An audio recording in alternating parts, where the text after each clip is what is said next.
Oh my god, it's absolutely freezing. I am so cold. So today I'm coming over, I'm doing a little bit of work here on the koi pond.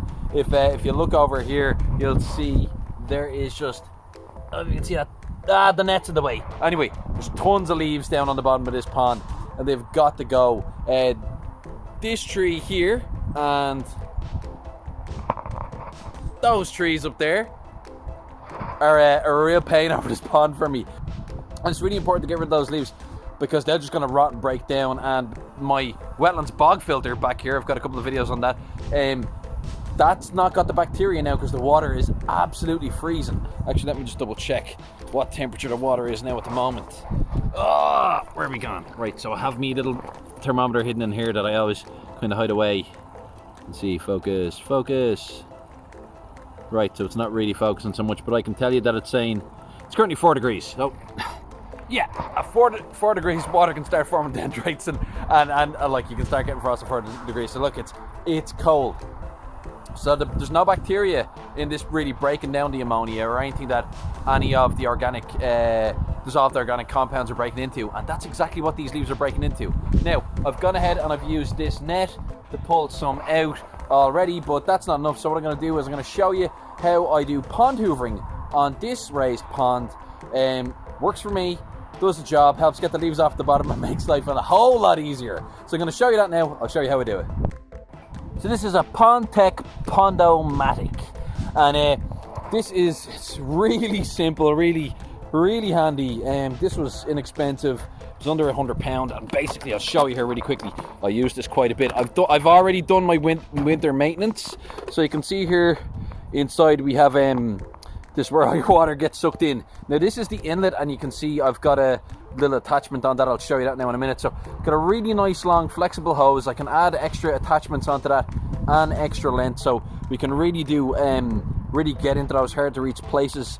That gets sucked in here. The water sucks in for 30 seconds, and when it all builds up, it comes out that one there, and it drains down here, and I can just put it straight down the drain. There's some of these blocking drains, but there is a drain there. Now, you wonder, why doesn't it just spill out all the way as it's sucking in? Well, it's got a little valve down here, and you can see there, I can't push that in, but that can come out. So if you can imagine, when this hoover is creating suction, that locks in place as it is, that little membrane there, and it can't suck air or water in through here.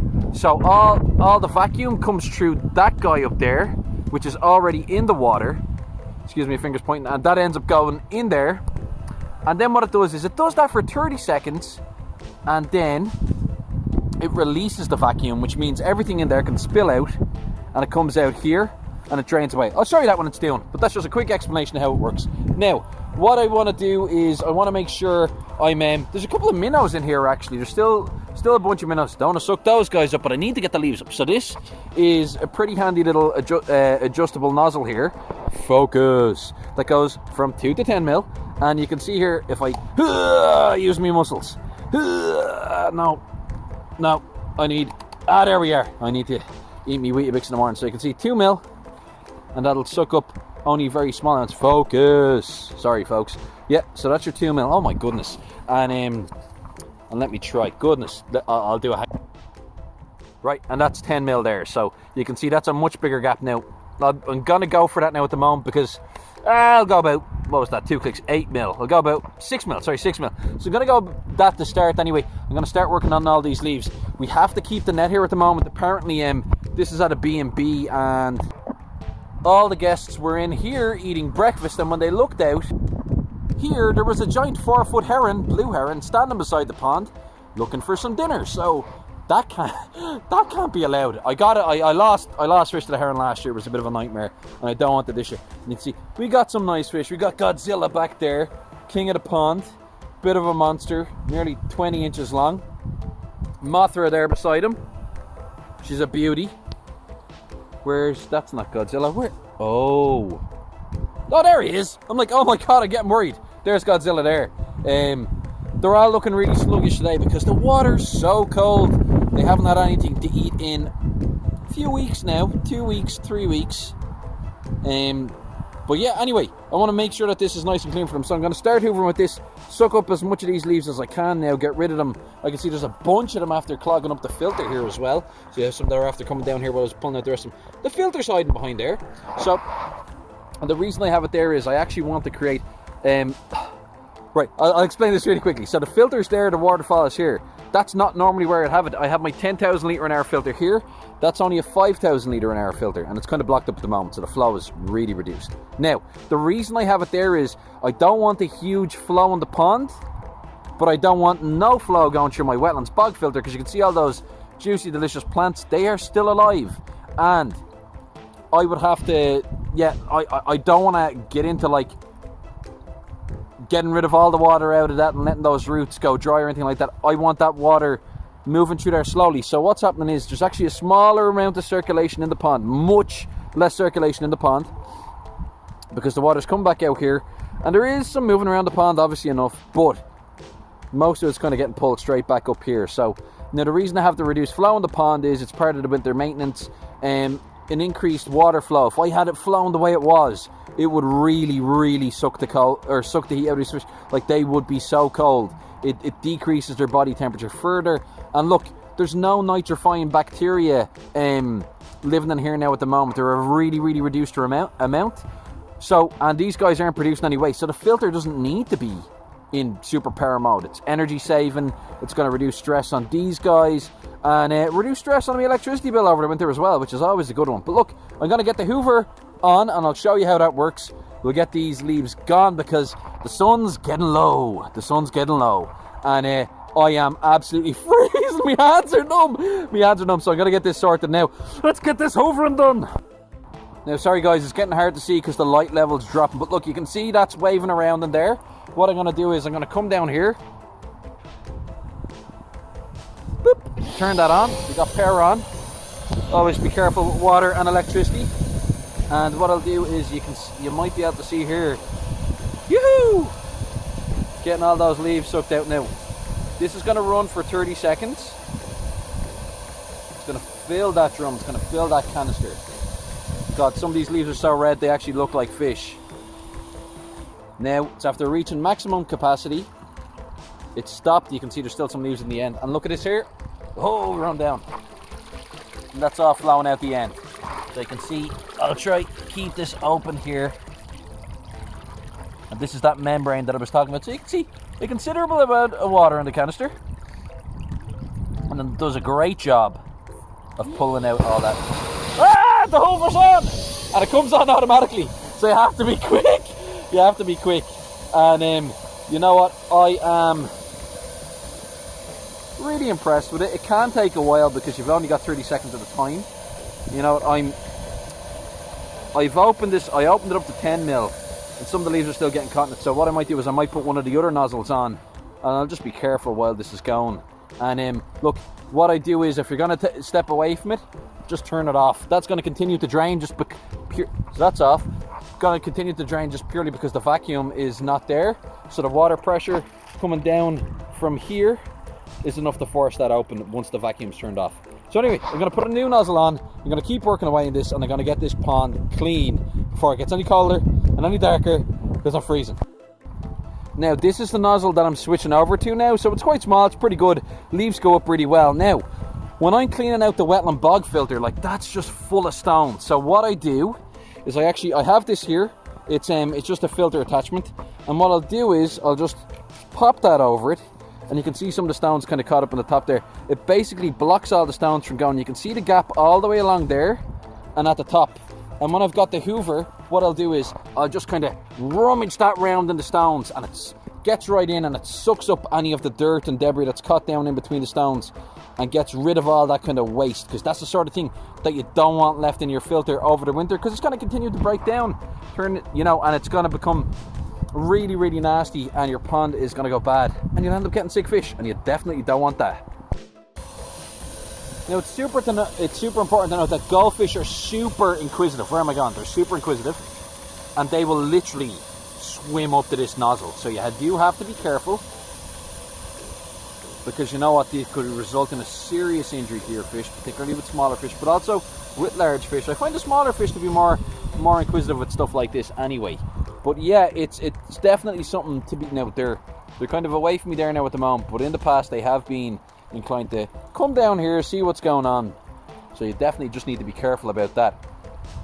Now, normally what would happen is you try to keep this at water level, or you know, at surface level with the pond. I don't have that facility here. I have had this on raised platforms in the past, and I find it to be really cumbersome, and I don't particularly like it as a solution because there's too much of a risk of it falling off when it's full of water, because sometimes it does jump, and that's not a good scenario. You know, that's not a good scenario. And it's really important as well to keep your electrical away from the water. That's super important, so always be careful of that. And yeah, and it's just a case of getting stuck in, and I like to do it a section at a time. So I'm going to do this corner down here, corner across there, move back forth throughout the pond until like all these gone, or the light fades, one or the other, because I don't want to be doing it in the dark, because I don't want to be upsetting these guys. Oh yeah, hopefully it won't take too much longer. Oh my god, it is so cold. So I'm just finished what I'm doing now for this evening. I literally got this little bit done here, and there's actually more leaves blown down. So I'm going to come back again tomorrow when it's bright and do it, because I just knocked off the lights. I'm going to let the koi and the goldfish all chill out. They're all, you're not going to see them, but they're all going in to inspect what I've been doing and seeing what's going on. Now, what I'm tidying up, I said what I do is I just quickly go over why you need to remove all of your all the leaves from the pond. Like, I mean, why do it at all? Well, let's put it this way. Sorry, just get me over. So, if you really want to see why you should remove all the leaves from your pond, put a couple of leaves in a bucket of water. Just leave them there for a week, or 2 weeks, or 3 weeks, and then stir that round and have a bit of an old sniff. And it is disgusting. It's absolutely horrible. They break down, they go absolutely rancid, and that's what's going to be going around in your pond. Like, I mean, look, look, there's so many leaves. Hang on. Right, so see all these leaves beside that stupid sign I'm getting rid of. All these leaves, the equivalent of all these leaves has been all over this pond and in this pond. Again, really sorry, it's pretty dark now, and yeah, you can see, like, it's really dark. Hang on. Oh, we have light. We have light. So you can see there's more leaves blown down. I've got rid of most of the stuff around here. There's a couple that have made their way back to this filter.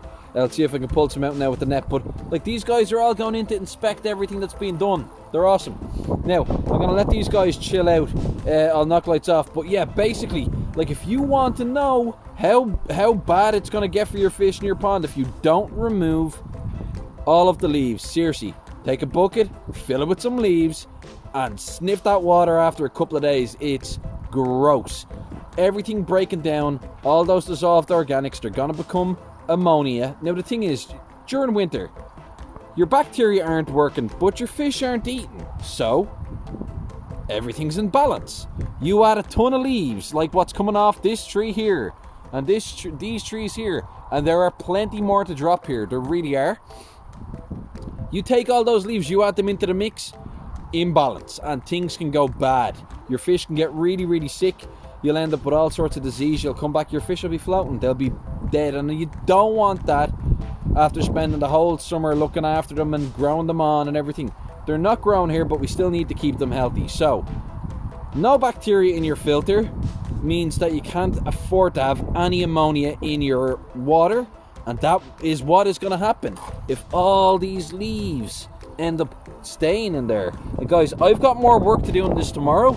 I didn't have an opportunity to come over this morning, but I'm keeping an eye on this, and every kind of day or two I'm pulling the leaves out, and you can see how quickly these guys can all build up when you've got a bunch of trees around. And even with the net on it, like, some of the stuff is landing in the wetlands bog filter, and there's been more bits landing it since I finished hoovering. And they're getting washed down in here as well. So got to stay on top of this. And look, super inquisitive. They're awesome. They're awesome. But look, guys, I'm going to wrap it up there. My hands are, other than glowing, they're so cold. So cold. I'm going to get this Hoover away, get everything cleaned up, and I'm going to put all my little scare tactics around here to keep that heron at bay. But look, there's Godzilla. Or Godzuki. Godzuki. And you can see there's one of my big Ryukins. That stayed in here over the winter, and he's doing great. There's 2 of them in there. Couldn't put them in the fancy goldfish pond because they were beating the bejesus out of all the ladies. Wasn't good. And 2 boys, and divils they are. But anyway, guys, that's the pond. I'm freezing and gone. Talk to you later. Bye.